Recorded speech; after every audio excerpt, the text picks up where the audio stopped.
All right, so I'm on the phone with Josh. He's another musician that reached out about the current interview series. So I'm going to go ahead and give him the chance to introduce himself. Hey there, my name is Josh. I'm producing music under the artist name Tone 30.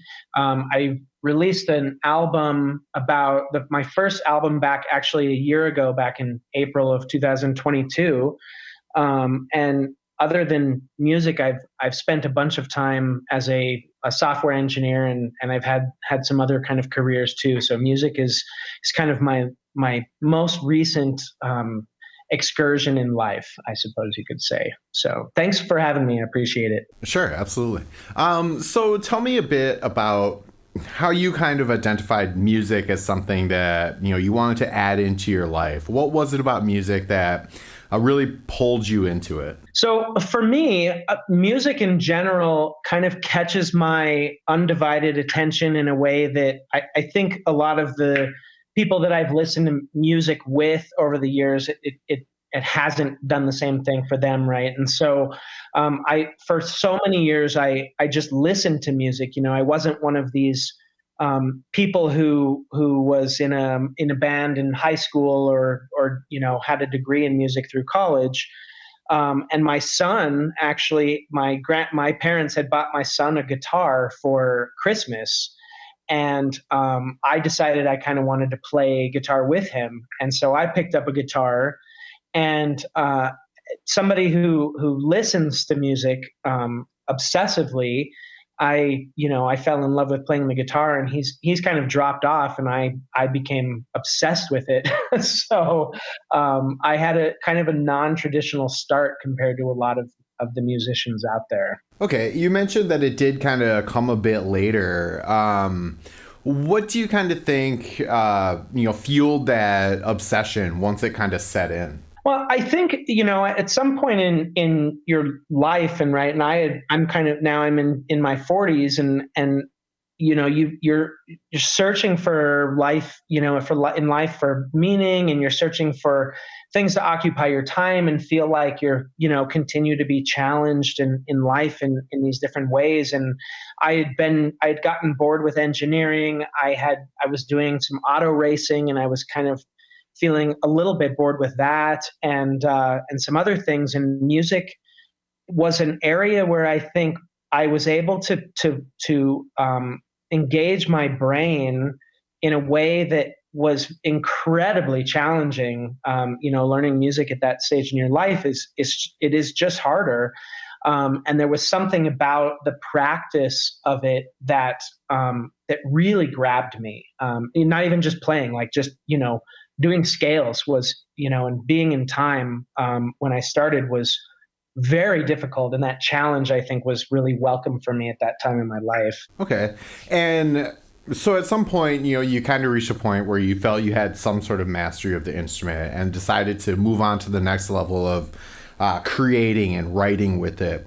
How did you kind of step into that process? Well, I actually, I was still working an engineering job, and I actually decided to leave engineering. And I literally quit my engineering job to record an album. I didn't know how long it would take. I didn't know how successful it might be. But that was actually in a lot of ways was like a learning process for me as an engineer. I did my own mixing and mastering, and I was able to get good at mixing and mastering very, very rapidly. But my whole first album was literally, I think a lot of musicians walk into the studio and they've spent so many years doing this, and it's really just a matter of writing some material and going and performing it. And it's simple. And for me, that first album was actually like my degree work. Like I actually learned how to do it on that album. And it's interesting looking back now. It was the songs are good, but you can tell a big difference between the music that I'm producing then or now versus then. And in a lot of ways, I still feel like I'm so rudimentary in a lot of ways, but it certainly has grown just because of myself throwing myself into that overall process. Okay. And so when you were kind of going through that whole, learning environment of picking up the instrument and getting familiar with it, did it ever occur to you to just play in somebody else's band, or was the goal always just to write your own music? You know, I did. I actually played with this group in Denver called Guitar at a Bar, and the only real formal lessons I had was with this instructor there, Don Shears, who plays in a band called Sunrise Drive in Denver, and she was really like, it was really important for me to kind of get that time playing with them. But I've always had this imposter syndrome that, like, I'm not, I can't play in a band. I can't do that. And I also had, some people kind of tell me, like, well, you can't write music. Like, I had somebody tell me, like, I've been playing guitar for 10 years and I can't imagine you being able to do that. And so in some ways it was kind of this challenge, this bucket list thing, like, I'm going to go write stuff. And as I started writing, I found that I really enjoyed the freedom of doing what I wanted rather than just following the path of somebody else. And even though it was difficult, I still sit down, and in a lot of ways it's easier for me to just write some stuff than it is to just learn somebody else's material. Sure. And that makes a lot of sense because there is a lot of freedom when it comes to, kind of honing into what your vision is for the way you approach an instrument in general. Yeah, exactly. Exactly. Awesome. So that kind of leads us up to the point where you've kind of run through the learning process. You kind of figured out that you do want to just focus on your solo project. When you're writing your music, do you kind of envision yourself as just solo guitar, or do you also kind of envision what the extra instrumentation is going to go along with it? It's funny. For people who are listening that might be familiar with, like, bands like Emancipator and Rat-a-Tat, and these are bands that I've spent a lot of time listening to while I was working in software engineering, and I always envisioned that my music would sound like theirs, and have a lot of synthesizer, and they have a violin. Emancipator uses violin in his music, and I always envisioned there was all of this stuff happening. And so when I first started writing music, I had some of these other elements, and the guitar was just a piece of it. But as I went on, what occurred to me is that what really worked, what I really like, and what really seems to come out of my brain is like this kind of instrumental post rock, that is just entirely guitar. And so I have a number of songs where there's some drums and some other stuff, but like there'll be, 4 or 8 tracks of just guitar. And it's, even though it's a lot of effects that you can't really tell that some of it's guitar, I mean, it's like, I kind of have just decided, I'm not a singer. I can't play keyboard well. I can't do all these things. I can play some bass, but I'm going to just monopolize on the thing that I know that I can do, and that is like the electric guitar. So, Sure. yeah. Well, so since you phrased it that way, have you done much with like acoustic guitar, or do you find that just to be a different monster? I have done some stuff with acoustic guitar. I'm not as I like the finesse that comes with playing the electric guitar over the acoustic. Hmm. I have this really, really cool Taylor acoustic that I've used in a couple of the songs, and I usually use it as kind of just this harmony. And Hmm. I'll stick it in, I'll like go up an octave or something, and I'll stick in this acoustic, and it gives like some nice body to the song. And I do like including the acoustic in there as kind of an accompaniment for sure. Okay. And then the way that you're approaching the writing, being very guitar focused, do you find that focusing on the guitars primarily kind of informs the way that you're going to approach the rest of the instrumentation? It totally does. And I've even I have some mentors and some people that I talk to, and I pass my tracks by, to ask them what they think of them before they get released. And I I don't, in a lot of cases, like I won't even write drums or rhythm. Like I'll come up with a lead section on the electric, and rather than building the song around the usual like foundational elements, like the song will get built around this lead part on the electric. And in some cases it's worked, and in some cases I've had to throw songs away because of it. But it definitely is a kind of a different way of looking at that, and maybe that is has to do with the fact that I don't have um, the kind of like academic musical background that a lot of musicians have. Sure. Well, I think there's a certain value to having a intuitive relationship with music as well. It doesn't have to be all academic. Right, right. Awesome. So you mentioned that you're recording and producing all of this stuff on your own. Yep, 100%. Excellent. And so you're just doing that in what I assume is like a project studio, or are you like booking out studio time? No, I've actually got a room that I call a studio in the house, and it doesn't have as much sound treatment as I would like, but it's a funny shaped room, so I don't get a bunch of weird kind of standing waves when I record, and I'm not usually miking stuff up. I'm usually running it straight through a hardware interface into a machine.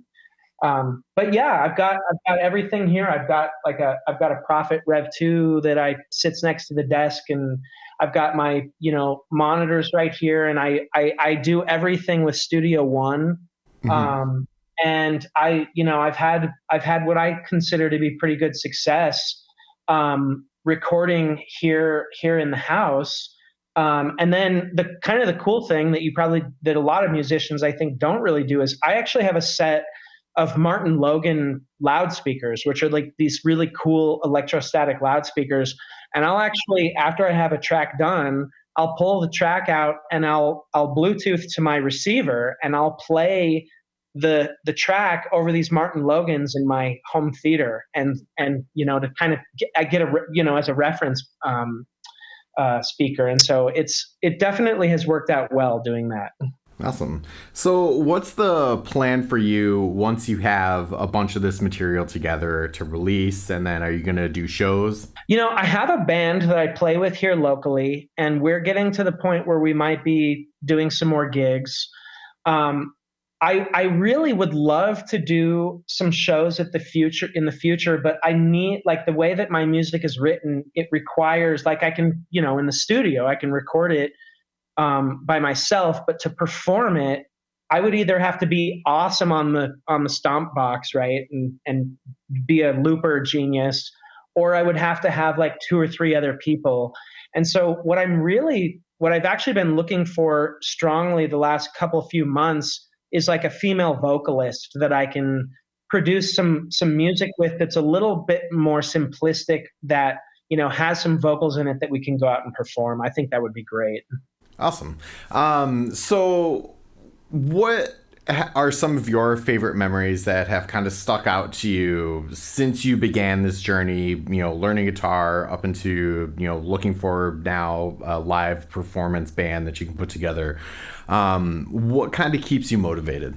Well, so a big piece is I get really into like, growth and like getting better. And I look at, artists, like my idol artists are like, David Gilmour from Pink Floyd. And when all I have to do is just listen to him play, and I'm immediately motivated strongly to just try to continue to get better, because I'll never be a David Gilmour, but I can get so much better than where I'm at. So that's really motivational to me. And then, I mentioned the Don Shears with Guitar at a Bar back in Denver, and that group was a really, everybody there was mostly learning, but like we would show up and we'd have drinks and play in this bar, and all together. And like some nights we'd finish up and everybody loved playing Hotel California, so we would all just play rhythm on Hotel California. And thinking about nights like that, I mean, that's like not just music, right? Like that includes the camaraderie and the all of these kind of human social aspects. And so that's a really good memory for me to think about. Sure, absolutely. All right. Well, where can people find you and then also your material once it's released, and then check out what you're doing? Yeah, so I most of my listeners are listening on Spotify. So Tone 30 on Spotify, on Tone 30 Music on YouTube, or Tone 30 Music on Apple Music, or any of the platforms. And then yeah, I actually really enjoy connecting and talking with fans and other people on Facebook. So there's a Tone 30 Music page on Facebook as well. Perfect. And then I always like to give the person I'm interviewing the opportunity to put out their last words. So just a message that you feel you resonate with that you want to throw out there. Yeah, so I think that this kind of comes from learning music later in life, and it's always a challenge, right? Learning anything substantial later in life, and I think it's important that people know that it doesn't matter what stage you're at in life. I see a lot of people ask questions like, well, I'm 50 or I'm 60 or whatever. Is it okay to learn guitar? And I think that guitar has a really steep learning curve, but I also think that it doesn't matter who you are. It doesn't matter what point you are at in life. Like, if you put in that effort, like, you can still learn anything you want, whether it's guitar or anything else. So that was a really cool thing for me to realize as I was doing this.